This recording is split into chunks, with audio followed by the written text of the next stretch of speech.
closer I get to Jesus, the more I release and reveal His power. Sa Acts chapter 4, meron pong mga disciples doon, si Peter and si John. Nag-preach sila, sobrang powerful ng preaching sa kalsada. At ang nangyari, may mga taong gumaling, may pilay na biglang nakalakad. At nagulat yung mga pare, yung mga religious person. Sabi nila, hindi naman nag-Bible school tong dalawa. Hindi naman nila memorize yung buong Bible.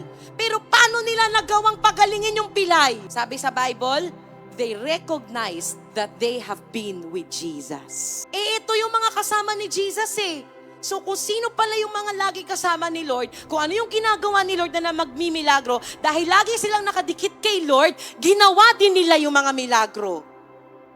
So Jesus imparted to them the power and the authority na magpalayas na demonyo, na magpagaling na may sakit, yung pilay lalakad, yung bulag nakakita. Dahil they were close to Jesus, the source of power, the source of the miracle, the source of healing.